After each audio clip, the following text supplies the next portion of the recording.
Hi everyone, and welcome to the first Wednesday webinar put on by EPIP of 2016.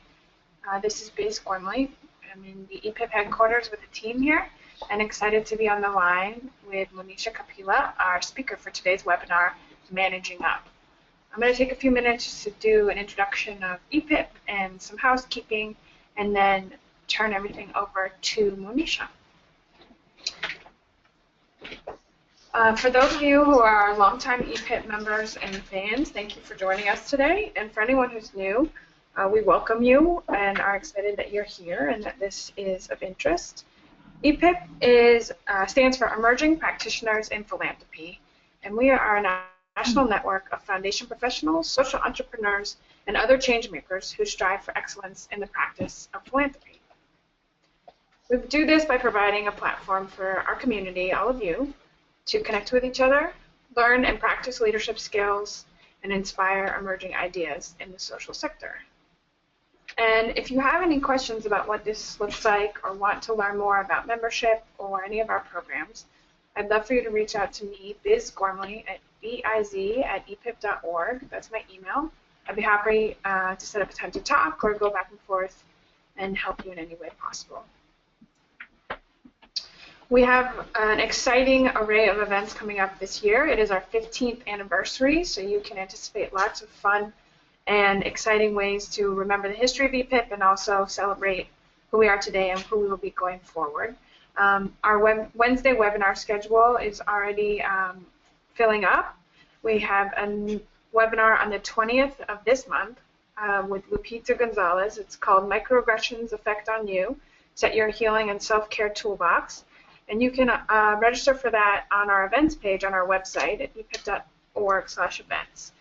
We also have goal setting, negotiation, and implicit bias in grant making and other webinars coming up in the next couple months with new topics coming up along the way. I'm going to pause for 1 second because I see there's a technical challenge that the sound is going in and out. Are other folks having that problem? If you could let me know in the question box, that would be great, and I'll try and help. Thanks. So check out our schedule of events, including our conference, there'll be some announcements about the conference, which will be in the fall.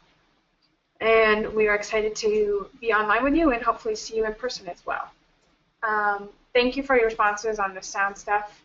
Looks like it's working for most folks, though a couple are having challenges, so we will continue to spotlight that. So that leads us in quickly to the housekeeping, which is to please use the question box for technical difficulties. I'm going to try and fix the sound issue, see what we can do. If you're really having trouble, you might want to log out and log back in before we get too deep into the content and see if that helps. But for questions also that are going to be related to content, you can use the question box so that when we get to the end of the presentation, we'll have your questions there and Monisha can help answer them. If you'd like to follow along and tweet your feedback or thoughts online, you can use hashtag EPIPwebinar as a way to follow the conversation and keep our thoughts from this presentation tied together. We are recording this webinar today, and so it will be available for you to hear later and for the folks who weren't able to join us today. And quickly at the end of the webinar, you will be sent an opportunity to participate in a survey. These surveys give us a chance to hear your feedback on the content as well as the experience, and hearing from you is a really important part of helping make the Wednesday webinar series meaningful for our membership and community. So please take a moment just to fill those out, and we can't wait to hear what you think. I'm excited to welcome our speaker today. Monisha Kapila is not only a returning webinar presenter extraordinaire in the EPIP community, but she also was recently recognized in the Chronicle's 40 Under 40 in Philanthropy, so definite celebrity in the moment, and we're really excited to have a chance to hear from you, Monisha. Thank you for taking the time, and I'm going to turn the presentation over to you. Great. Thank you so much, Biz. Can everyone hear me okay? Good. Well, I am really happy to be here and Happy New Year to everybody. This is a great time to be talking about managing up because usually the New Year is a period of reflecting on your career, things that are going well, things that you'd like to improve, and managing up is almost always something that you can work on. So I'm really happy to be talking about this. I actually had the opportunity to speak with EPIP DC last year on this topic, and we had a really engaging discussion. Look forward to having that here as well. So I will be walking through a set of frameworks that ProInspire uses in our programs, but also we'll leave time for Q&A, so feel free to write down questions and so forth. And hopefully everybody received the handout that Biz sent out. If you didn't, you should be able to access it on your GoToWebinar link. And that's just a way for you to be applying some of the things that we'll be talking about during the session. All right, so our agenda today, first I'll give you an introduction to managing up and to ProInspire. Then we'll talk through 5 rules for managing up. We'll also talk about the promise cycle, which has some connections to delegation and managing up. And then I'll leave time for Q&A. So first, a little bit about ProInspire. ProInspire is a nonprofit, and we're focused on developing leaders at all levels for organizations addressing the world's greatest challenges. We work primarily in Washington, D.C. and the San Francisco Bay Area with about 70 nonprofits, and every year reach over 100 nonprofit professionals through our programs. We have really 3 key focus areas. One is how do we support individuals to increase their potential for social impact. So part of the reason I really enjoy partnering with EPIP is that we're very like-minded organizations, that we think one of the most valuable assets that the social sector has is actually the people, and how do we support those people to reach their potential. The second area of focus for ProInspire is ensuring that nonprofits have leaders with the skills to effectively drive results. And a big part of our theory of change is that in order to drive the most important results in society, we need organizations that are led by individuals who are effective at driving those. And the last piece is influencing the sector to invest in talent and leadership. And so a big area of growing focus for us is actually how do we get leaders, funders, and other supporters to really recognize the importance of talent and leadership, not to view this as overhead, but to view this as a really core asset to achieving our work. ProInspire has 3 key programs. The ProInspire Fellowship, which is focused on recruiting young business professionals and placing them in full-time roles at nonprofits. We have brought in about 200 ProInspire Fellows over the last 6 years, and they're typically coming in with backgrounds in finance, marketing, strategy, operations, analytics, working at the organizations for a year, and then about 70% stay at the organization after the fellowship ends. The key result we're trying to achieve with this program is having a new talent pipeline into the sector. Our second program is Managing for Success. This is focused on preparing new managers with key management skills. And the reason we developed this program is because we recognized there was a gap in the sector around how do we support people as they're rising and taking on management responsibility. And the result we are aiming for with this program is that managers are more effective at driving their own results for their organizations. And our third key area is custom programs, which is really leveraging our curriculum from the other 2 programs directly for organizations so that they have the tools to drive impact. And so we've worked with organizations like Communities in Schools and College Summit, and we're actually just kicking off some work with the Kresge Foundation this year around supporting those organizations with leadership development within their own teams or their partners. So managing up is a really critical component of actually all of our programs. It's a module that comes across in every single ProInspire Leadership Development program, and it's because it really matters.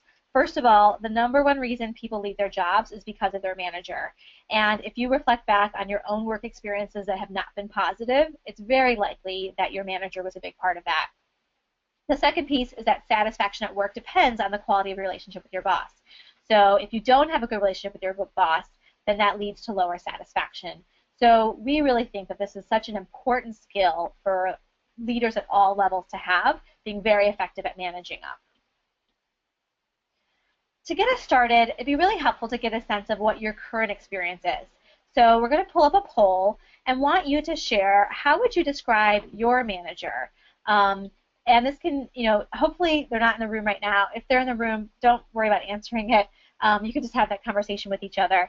But, is this the best manager you've ever worked for? Is this a good manager but not great? Is this a not great manager but tolerable? Is this the worst manager you've ever worked for? So if you could go ahead and respond to that, it'll just give us a sense of what are the experiences people are currently having.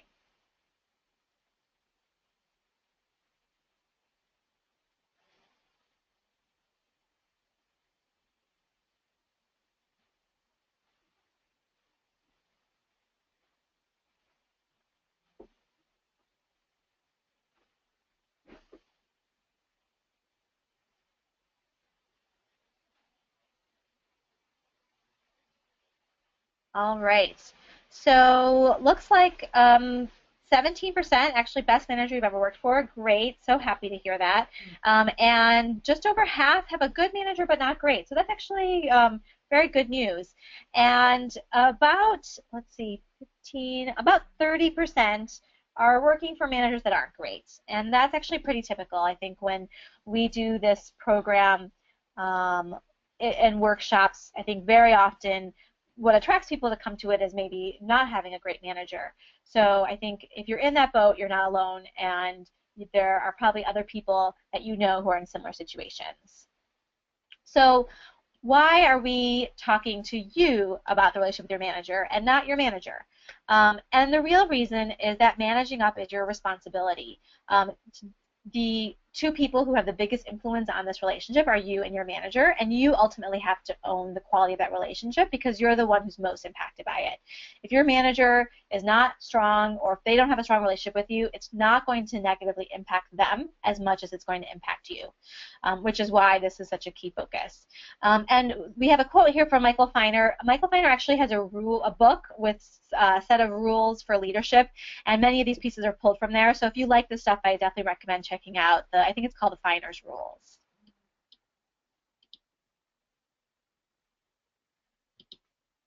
So we've pulled together what we see as 5 rules of managing up. These are things that we think everyone should be doing and repeating and coming back to over and over again to really improve their relationship with their manager. First is understanding and adapting to your manager. Second is committing yourself to your manager's success. Third is know how to push back. Fourth is own execution of the relationship. And fifth is communicate, communicate, communicate. Probably the most important piece around this relationship. So let's go into the first rule, understanding and adapting to your manager. This is something that oftentimes people overlook, which is every single manager you work for is going to have a very different style and different expectations for you. So a key thing that you need to do, and this will be something that will happen over time, is really understanding your manager and adapting to him or her. Some of the key questions that you want to know is, what are their expectations for you? How do they prefer to receive information? Is this someone who likes you to drop by their desk or send an email or show them an analysis? Every single person has a different way of how they want to receive information, and they may not even know that. So being able to start to understand that and adapt. So if you know that your manager never responds to emails in time, but if you stop by before meetings start in the morning, they'll answer you right away, then you can start to adapt to that and actually change how you're interacting. How do they process information? So at ProInspire, we actually use MBTI in a lot of our programs because MBTI, it's a personality assessment, Myers-Briggs type indicator, and a big part of it is actually understanding how people process things and how they view certain types of parts of the world. And it's really important to actually have that understanding of your manager because it will impact how they're viewing things. If they're a big picture person or if they're a detail-oriented person, they're going to process information differently. So a big picture manager, if you come to them with a detailed project plan, they may not process at that level, and they may be looking at really what's the high-level piece that you're focused on. If they are a detail-oriented person and you come to them with the big picture piece, they're going to be concerned that you're not actually getting the work done. So having a sense of how your manager processes things. Also, what motivates your manager is really important. And I have often seen that sometimes the conflicts that go on or the frustrations people have with their managers is that they don't actually understand their manager's motivation. Maybe their manager works for a really terrible manager. So the reason they're being so hard on the people who work for them is because their motivation is to try to figure out how to manage up with their boss, and that person is creating some difficulties. So really, even asking them what motivates them is a really good question in a way to open that up. And then the last piece is getting a sense of their fears or their triggers or their ambitions. You know, the best scenario is when you have a relationship with your manager where you can really be open about that. Not every manager is open to that, so this may be something that you start to learn over time, but actually having that as something you're interested in learning will help you figure out how do you adapt to your manager. One other piece on this, I think there's often an expectation that your manager should adapt to you. And I've spoken with many young leaders who've said to me, well, I told my manager this is how I like to work, and they aren't doing things that way. And the fact is that oftentimes it's a lot harder to change that person's behavior than it is to change your own behavior. So you may think about it, for example, they say, you know, when you get married, don't marry someone if you expect that you're going to have to change them. You have to learn to adapt to them. And it's similar with your manager, that you can't expect that your manager is going to change his or her way of doing things to how you like it. You have to accept them for who they are, and if there's conflict, then you have to think about what can you adapt or change to help address that. I'm going to pause here and take out your Managing Up worksheet. And what I want you to do is look at the first rule, understand and adapt to your manager, and actually just assess yourself. How well are you doing that right now? Poor, below average, average, above average, or excellent? And then after you've done that, take a quick look at question 2, which is how well do you understand your manager? And this is basically, sorry, if you haven't, I just want to make sure if you didn't receive the worksheet via email, you can find it in your dashboard. And if you can't find it, just put in the question box and I'll help you out. Sorry, Monisha. No problem. Thanks. And question 2 is how well do you understand your manager? So this will probably be a question that you'll want to answer later, but do a quick look at this and maybe do a check mark or a plus or a dash on each one. Are these things that you actually have an understanding of for your manager? And we'll just take a minute for that.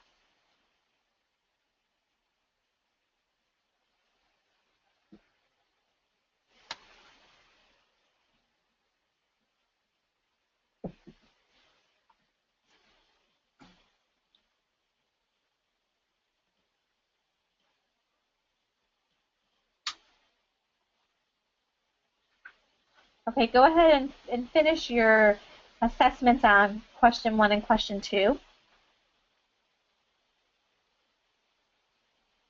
And you can always come back to this later.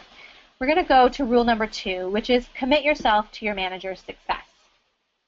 So this is something that if you follow this rule, it will really help you, particularly if you're in that 30% of people who is working for a manager who's not really great.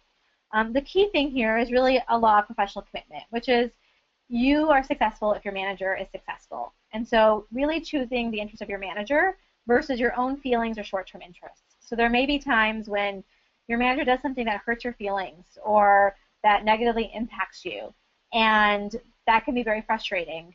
The law of the professional commitment is really, if you choose the interest of your manager, that is the most professional thing to do. That's in the best interest of the organization. And obviously you have to find the right balance. You know, you may not always agree with everything your manager does, so pushing back can be the solution, but may not be a solution 100% of the time. And one of the other laws is how do you push back. But really, one of the kind of fundamental keys is, can you commit yourself to your manager's success?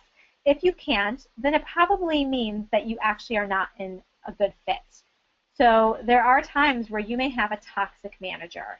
And if the manager is so bad that you can't commit to their success, then it really is something that you should be thinking about.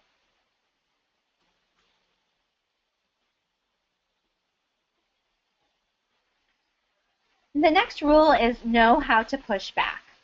And one of the things I think is really important for people to know is that bosses actually often don't know how other people perceive their leadership. I've worked with a number of organizations where literally 10 people all think the most senior person is terrible at managing. And that person has no idea.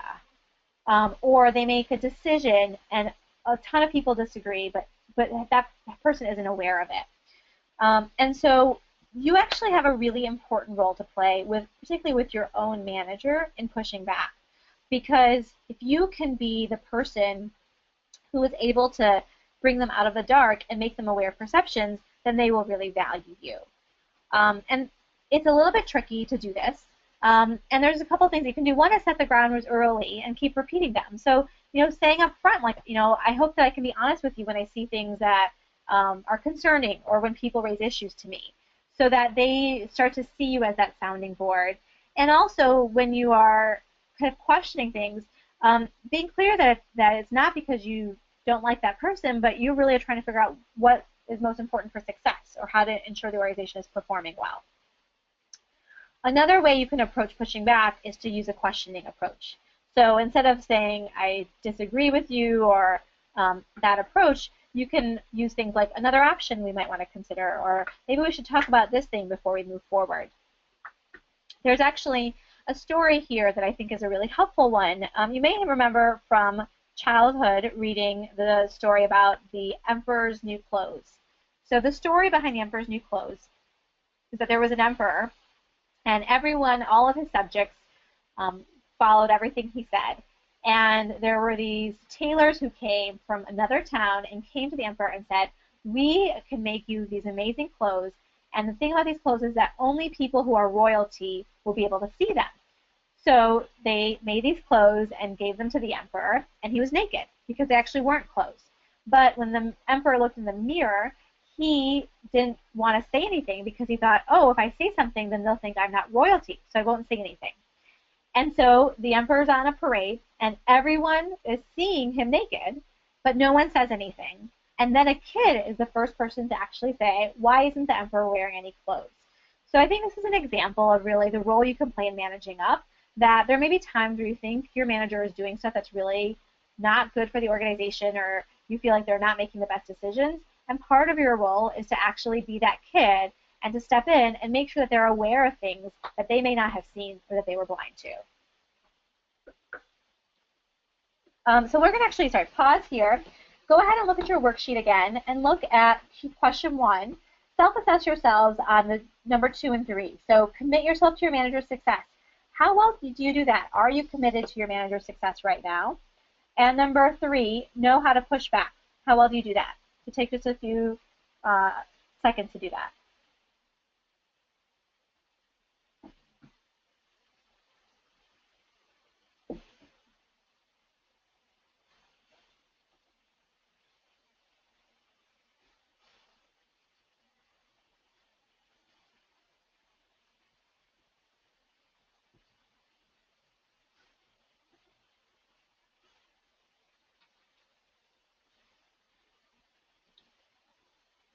Okay, now we're going to rule number 4, own execution of the relationship.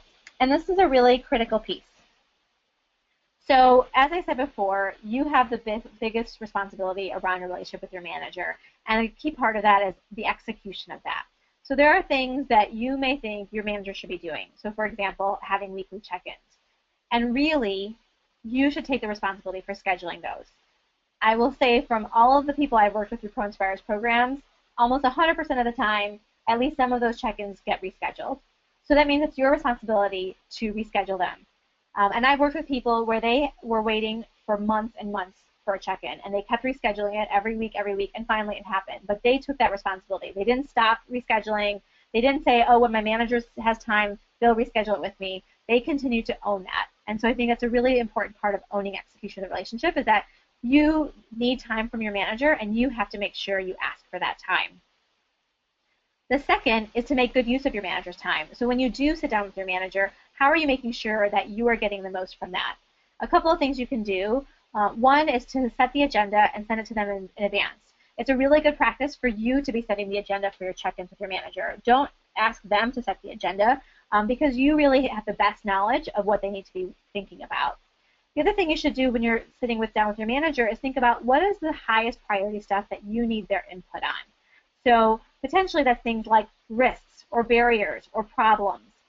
If you just focus on your time with your manager as status updates or pieces of talking through lots of details, you may not actually get to what you really need. So make sure when you're setting up time with your manager, you're thinking about how are you going to make good use of it and plan ahead, sending the agenda and other things that would be helpful.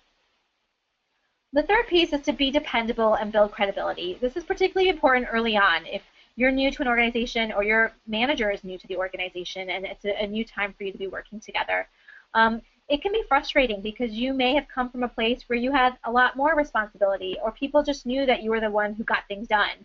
And all of a sudden you're in a situation where your manager's asking you to review everything, or your manager is expecting a lot more kind of drafts of things than that you have had to do before. It's important to be dependable and build that credibility. So some things you can do is actually show those drafts. If the manager sees those drafts and know that you do a good job, over time they're going to say, I actually don't need to see the drafts, or they'll look at it and barely review it because they start to feel more confident. The other thing you can do to build credibility is actually making them aware of some of the challenges. So being honest about things like, oh, you're asking me to do this, I actually haven't done it before, and this is how I'm going to figure it out. But you build more credibility by being honest about what those weaknesses or challenges may be, so that they feel like, okay, at least you're aware of those.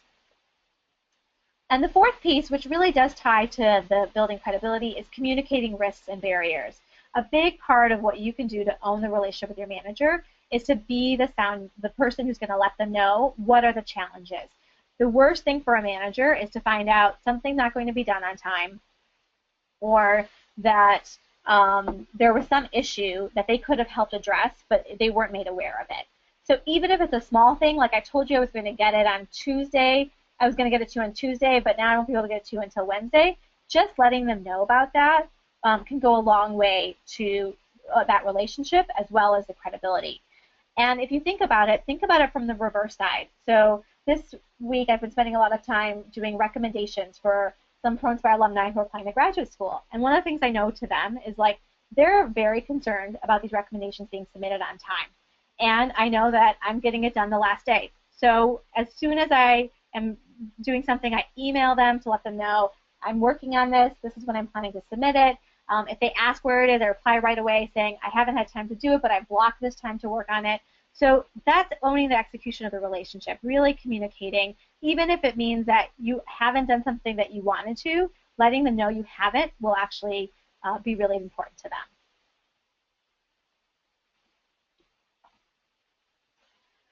The last rule ties to what we just talked about, which is communicate. So the piece that we've already been talking a little about is it's very common. People really underestimate what their managers need to know. And oftentimes people think, oh, I don't have to tell my manager something, when it probably is valuable to tell them. You may also underestimate what your manager does know. So you may think that your manager is aware of something that's going on in the organization, and they may not be in the loop. So really, as much as possible, communicate about things that you think are good for your manager to know. As we talked about on the last piece, be upfront about good news and bad news in a timely manner. The more you can give people a heads up, the better they can prepare for it. And when I've done check-ins with managers of ProInspire Fellows, this has been something that comes up consistently, where they've said, I'm okay if this thing isn't done in time, but I really need to know that in advance so I can plan what is needed on the other end. Maybe it means that my boss was expecting it. So if this person isn't going to get it to me in time, I have to prepare them. Those are some of the things that really why managers care about hearing about the good news and bad news. It's also important to think about, how do you use a communication style that makes sense? So there are some people that are really phone and verbal and want to talk through things. There are other people who want to see it written up. There are other people who want to sit down and have a meeting about something. So this goes back to the first question, which is understanding your manager, and you definitely need to communicate a lot, but communicate in a way that makes sense. The last piece you can do this, which is also tied to how you own the execution of the relationship, is ask thoughtful questions, because that really demonstrates your thinking process. So I know that everybody does not want to be someone who's just told what to do and to go do it. Everyone has so much potential and wants to have the ability to drive things and do them a certain way. And so the way that you can really build that credibility is actually asking questions to show that you're thinking through things and push the thinking of your manager. Let's pause here and go back to question 1. So own execution of the relationship and communicate. Go ahead and assess yourself on those two pieces.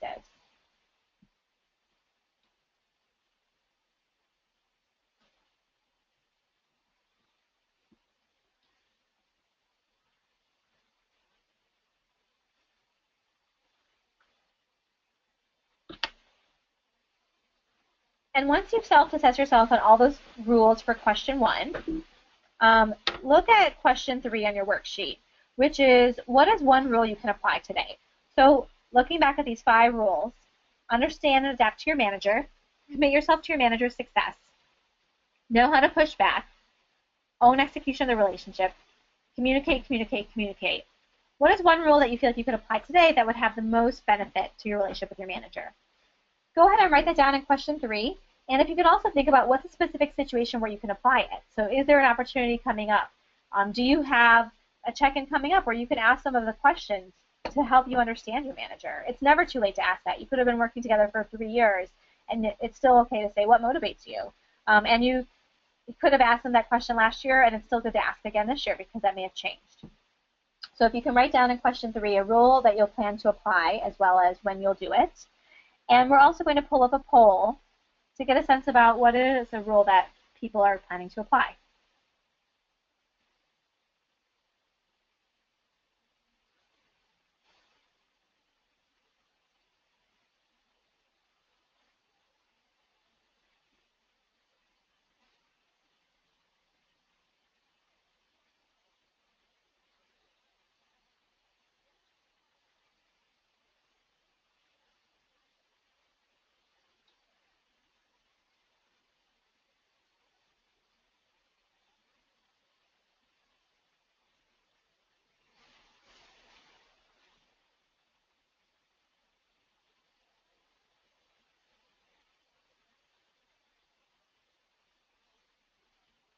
And let's see.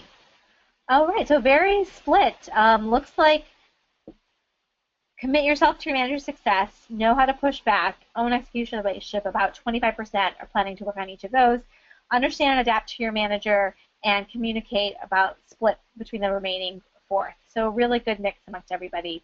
And I think someone had asked, how many participants are on to get a sense of these numbers. There's about 100 people on, so that gives you a sense about 25 in each of those categories. All right, and there was a question that I'll just pause. We'll do questions at the end, but one that I think was tied really directly to this, which is, what do you do when you feel like your manager isn't owning their own part? For example, things like meetings constantly getting canceled and rescheduled. And I think this is where you want to do both own execution of the relationship as well as communicate. So it's really important for you to communicate with your manager what the impact is of them constantly canceling and rescheduling, which likely means that you're not getting things done when you need them to be, that there are things holding up your work. So trying to be as transparent as you can about the impact of those changes will be helpful. It may not change that person. And I think one of the things that we recognize is, particularly in the social sector, many managers are overworked, and so part of the reason that they reschedule is they don't actually have the capacity to manage well. So they don't have the capacity to do all the things they need to do as well as manage people, and so figuring out how you can work within that is going to be something that will be sort of a constant goal. Now we're going to move on to the next piece, which what ProInspire we call the promise cycle. It's actually part of our delegation module that we use in Managing for Success. And delegation and managing up are so intertwined because delegation is about how you are delegating work to the people who work for you, and managing up is how you're managing up. So we talk about it because I think it's a really helpful for thinking about how do we get the relationships that we want. So the promise cycle is about how do you create a culture of commitment and accountability. And what I've observed is that oftentimes a challenge around this is actually a cultural challenge within an organization, that there isn't a culture around being accountable to getting things done. So there's 6 steps to the promise cycle. The first is actually making an effective request, and we'll talk through shortly what that is. So being very specific about what you are asking for. The second is obtaining a valid response. So that person responding with a very clear response, yes, no, or an alternative response. The third is carrying out the designated actions. So that person doing the work. The fourth is communicating the status and declaring completion. The fifth is assessing what happened. And the sixth is closing the cycle. So this is an ideal scenario, and it actually is true when you're delegating any way that you go, whether you're delegating up or down. So for example, on our team, we've just started using Asana, which is a project management tool, and one of my colleagues assigned to me a task of making sure that our website was updated. So she made a request of this is what needs to be done. I responded and said, yes, I will work with our developer to get that done. I followed up with our developer, and then once that's done, I will circle back and say this has been completed so that we can see that it was finished. So that's an example where someone was delegating up to me, and I was fulfilling the promise cycle. Well, it hasn't been fulfilled yet, but how we'll approach it. So effective requests. This is the first step of the promise cycle, and there are 4 key things to having effective requests. The first is a committed speaker. So this is when you are requesting something from someone, being succinct and coming in with, I have a request, so they have a verbal cue. There's oftentimes a practice of a drive-by request, like just swinging by and saying, oh, can you get that thing for me, which actually is not a committed speaker. So if you're really going to do an effective request, you need to go to that person, or if it's a written request or a phone one, but being very clear that you are making a request and giving them a verbal cue about that. The second piece is to have a committed listener. So the person who is getting the request to have attention and be ready. And I think, in our office, we have multiple people sharing an office. And so there are times where someone may be making a request to me, and I'm not really a committed listener. I'm actually working on something, and I'm not really focused on what they're asking. So if it's an effective request, I need to be a committed listener. Or if your manager's coming to you and asking you something, you have to stop what you're doing, turn around, engage in the conversation to be a committed listener. The third piece, which is oftentimes where things get tripped up, is having being very clear on the future action and conditions of satisfaction. So for example, I need you to put together this information for our website by this date, and it needs to cover these 3 things. So that is being very clear and detailed about what you want and what would make it successful. The fourth piece is the mood of the request. So you may have a committed speaker, committed listener, and all these other pieces, but sometimes it's the wrong mood. So also just being aware of when is the right time to make a request. If someone is in the middle of lunch or something else, it's probably not the right time.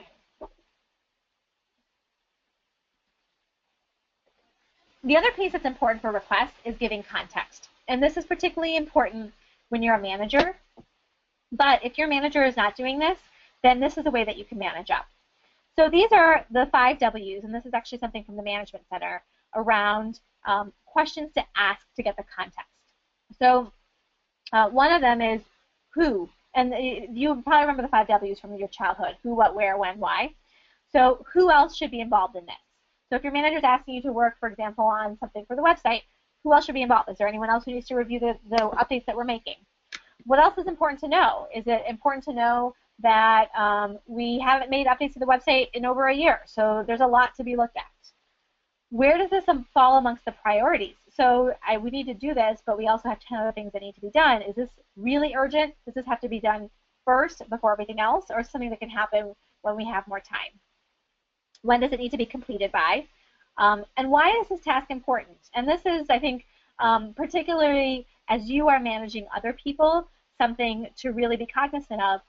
ProInspire just published a report last year on millennials in the nonprofit sector, and one of the key things around millennials, and many of you assume are millennials, is around wanting to be clear about their purpose. And an important way to make sure people connect their work to their purpose is to talk about why the things they're doing are important. So as much as you can in request, providing context about why this is important. And that's true when you're managing people as well as when you're managing up. If you're asking your manager to do something. So for example, maybe you're waiting for some information from another team and you are requesting them to do something. Why is this important? Well, being very clear that unless you get this information, you can't complete something that they need will be helpful.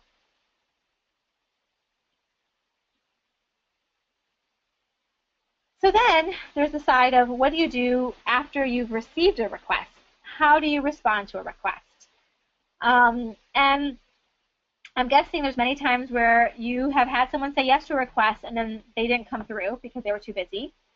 Or there may have been times that you felt pressured to say a request even though you didn't think you could get it done. So this is definitely a tricky side of how do you respond to requests. And there's actually a framework 4 ways that you can respond to requests that tie to the promise cycle. So 1 is to say yes.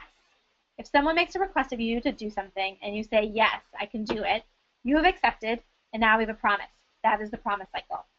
You can say, no, I can't do this. That means you've declined the request. We do not have a promise. You can commit to commit. So it may be that you need to check with another person on your team to see if something else that they're asking for can be done later. So when you commit to commit, a key piece is you have to let them know that you'll come back to them at a specific time. So if your manager is asking you, for example, to do some updates to the website, you can say, let me check and see if this, if your manager says, I need this update to the website by tomorrow, you can say, well, let me check and see if this other thing I'm working on today can be pushed out. I will get back to you later on today by 3 o'clock. Then you've committed to commit. So it's a valid response to the request. You didn't say yes, you didn't say no, but you told that person when you'll get back to them about a yes or no. The 4th option is a counteroffer. And this can be a place where you decline, but offer to accept it if certain conditions are in place. So for example, you can say, I can't do that unless X, Y, and Z. So unless the other thing I'm working on can be pushed out, or unless you can get someone else to help me with this piece. So that's another way that you can respond to a request. So that's not a yes or a no. It's a counteroffer where you're specifically saying, I can only accept it if these certain conditions are in place.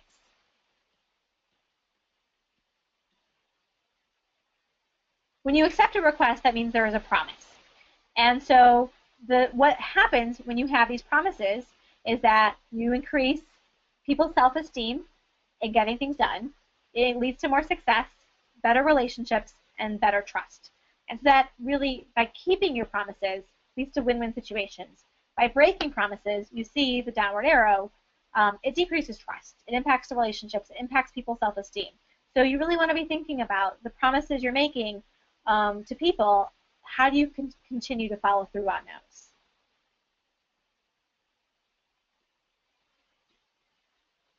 Now, it's not possible to meet promises 100% of the time. And so I think, first of all, just be aware of that. Don't be hard on yourself. The things that are important, or you can't meet a promise, is not to ignore it. So openly acknowledge what happened and say, I wasn't able to do this when I said I was going to. This is what happened. Broken promises can erode relationships. You don't want this to become a pattern. You don't want to become known as the person who doesn't get things done at a certain point. But being open about it will be the best way to handle it when you can't keep a promise or commitment that you make.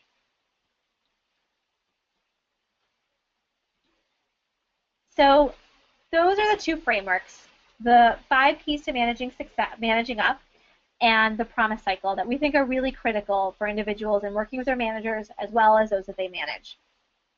I wanted to open it up for questions. Let me pull this back. And if you have questions, go ahead and put them in the chat box. And I see some coming in right now. A question about what do you do when your manager is constantly taking credit for your work? This can be very frustrating. And there are a couple things you can do. So one is you should know that most people probably know that your manager didn't do all the work. You would be surprised how much awareness people have at senior leadership levels about managers who aren't good or managers who are taking credit for other people's work. So don't feel like you're the only person who knows this. It is very likely that other people do. The other thing that you should be doing, regardless of whether your manager is taking more credit for your work or not, is to make sure that you're building relationships across your organization, that you have advocates, and that you have people who know what you're capable of. And that's really important because if your manager is constantly taking credit for your work, those are the people who know what you've been involved with and can also help balance that perspective out. And you don't have to do this in a self-serving way of building relationships with people and telling them about all the things you're doing. You can actually do it in an inquiry way. So perhaps you're working on something and you start collaborating or just even asking for advice from someone on a different team. It's a way for you to get different perspectives, to enhance your learning, and also to make sure that you're increasing awareness about the things that you're working on. There's a few questions about the presentation, and yes, we will be sending out copies of this. And the question about how to work on improving a bad relationship with your manager. And I think it's great that someone asked about this because it can be really hard to be in that place. And some of the things you can do, one is just being really open that you want to work on the relationship together. And sitting down, looking at the rules. So for example, understand and adapt to your manager, actually communicating if things didn't go the way you wanted, and you'd like to kind of sit down and talk about a fresh start and how to improve them. I used the analogy before about, when you get married and your spouse, and that's really relevant. Sometimes there can be times where you have a rough period with a significant other or something, and you don't just quit that job. You actually sit down and talk about what was rough and how do you work on it and how do you get better. And so think about that with your manager. If you have a bad relationship with your manager, how do you start fresh? Take what did not work well to inform your understanding of your manager and think about what are some of the changes you can make, but also communicate with them. And if there were broken promises on either side, really talk about how that impacted things.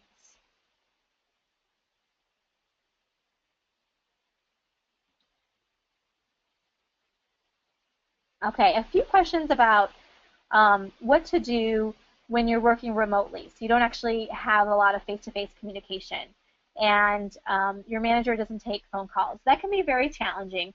And the things that I've seen people do are, one, trying to use email and chat and other tools as much as possible to try to make sure their manager is aware. The other thing that you can do, particularly if you're remote and you feel a little bit isolated, is send weekly updates to your manager or even the whole team about what you got done during the week. It's a way for people to be more aware of what you're doing. Sometimes people who are remote feel like no one's really aware of the work they're doing or think that they may not be getting much work done. And so actually tracking your own work and sharing that out, it's a really good technique for working remotely. It's also a really good technique if you have multiple managers, because you send that to all of the managers you're working with and they become more aware of all the things that you have on your plate. The other thing that, if your organization makes that possible, but I'm seeing a growing number of organizations for people who work remotely trying to have at least twice a year, if not quarterly, times where you have the opportunity to come and work with your team. And it's definitely worth having that conversation with your manager and sharing that you think it would enhance the relationship if you would have face-to-face time at least every few months.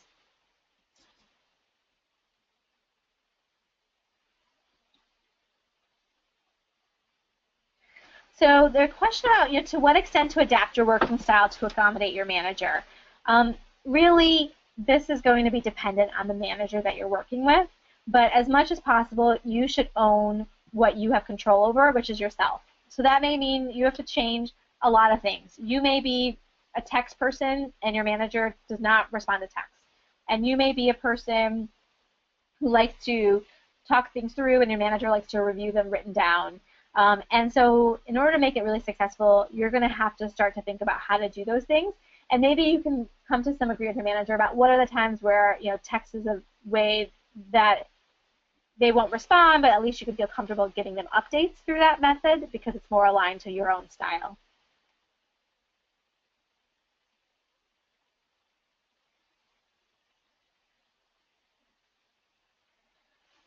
Question around, if you have a manager who does things without asking for your input, and that if they had included you, then you would have been able to give them additional information or correct things. And a couple things that you can do. So one is, really thinking about the role of execution of the relationship and how to build that credibility. And even telling them, I want to be a thought partner on this. So showing them that you can think about this not just from what they've asked you to, but even the next level above, could be a way to help make them aware that really they should be including you in these things. Or if, let's say, they're going for a meeting with their bosses and they don't think that having you be part of that, what you can offer to do is say, well, maybe if you want, I can prepare you for that meeting. Why don't we set aside some time and I'll prepare you about the stuff that I've done? Because that's really how you're committing yourself to your manager's success, and it's helping make sure that they have the best information about the stuff that you're doing.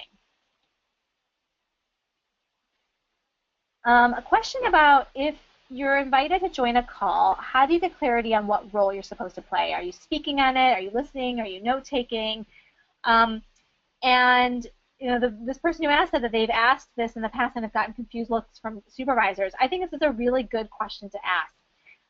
And if your supervisors are surprised by this question, one of the things that maybe you could start doing is even just offering to upfront before a call, particularly if it's a call that involves people outside your organization, just upfront beforehand, making sure that you have an agenda and clear roles for everybody. Those are really good practices for meetings.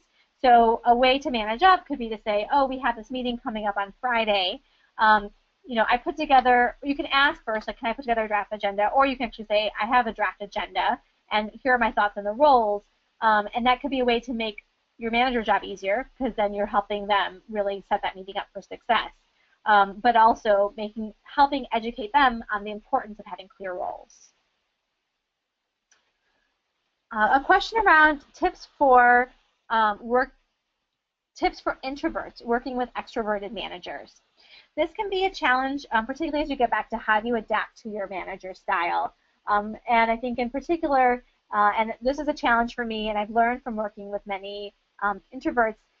For me, I like to talk things out loud, so I can sit down and start brainstorming, and I've worked with people who really want some time to go back and reflect.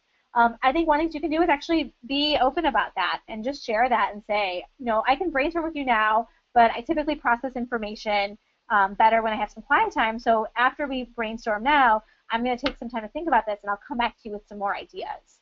So letting them know that's your style. You still want to adapt to them, and so if they are going to get their best work done by brainstorming aloud, participate, but let them know you'll get your best work done by having some time to yourself and coming back to the conversation.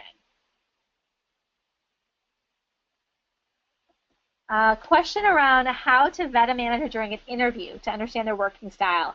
That is a great idea, and I wish everyone did that.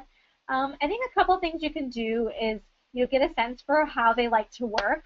So even asking some of these questions are from how well do you understand your manager? How do they like to receive information, things like that. The best way usually is to talk to other people that person has managed. So if that's an option, when you're interviewing or if you're even just getting to know an organization, as much as possible, talking to other people, finding out their experiences. Generally, there are reputations, or people know kind of who's a good manager and who isn't, and so you can usually get some of that information. A question about under what circumstances would you recommend going over a manager's head on an issue? That is a really tricky question. So I think the first thing you want to do is make sure you've communicated with the manager about the issue. So if it's a concern you have, if there's things that you see that aren't being done well, then making sure you can have that conversation with your manager. If you find that that isn't being addressed, then I think, and it's something that is of core importance to the organization, or there's some ethical questions, then I think that's when you would want to go over the manager's head. So if you feel like this is something that you communicate with your manager, you really made the case about the importance of it, and it hasn't been addressed, then that would be the time. But it is very risky to do that. So you have to be aware that by going over a manager's head, it is putting yourself at risk.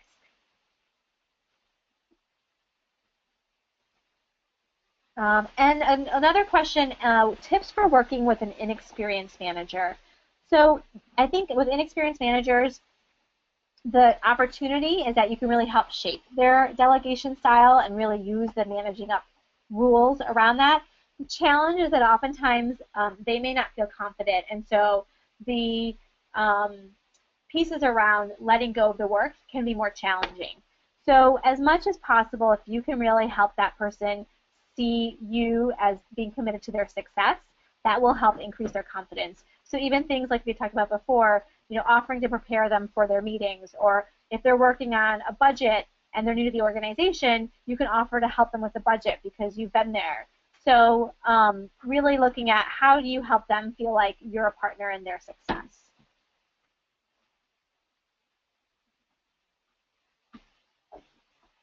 And we have just time for about one more question. So this question is, if your manager comes to your desk a lot and interrupts you, any suggestions around how to manage up in that scenario? And this can be a challenge. One of the things you can do is let them know, even going back to how many things that you have on your plate. So for example, keeping a whiteboard at your desk with all the different things you're working on. So it's very visible to them. And let them know, you know, if they're coming by, oh, here's the thing I'm working on right now. It might be a way that it will let them know if they want to talk to you about something else, then you can say, oh, I'll come find you after I'm done with this. I really want to make sure I get this thing done first. That's one way to kind of make it a more visual reminder to them that the things you're working on aren't just the things that are top of mind for them right now.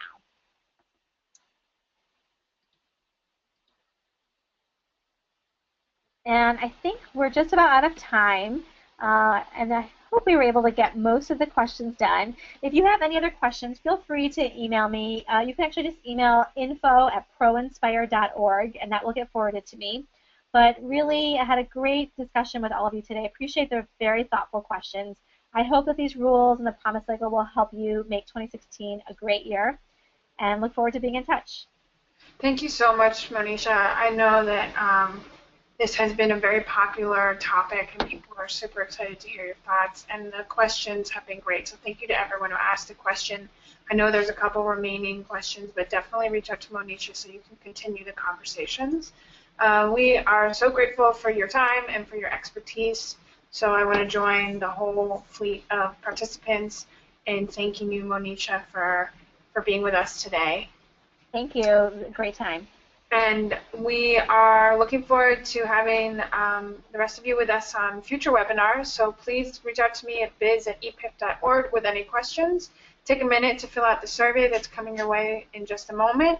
And check out our events page at epip.org/events to sign up for future webinars. Thanks, everybody. Have a great day.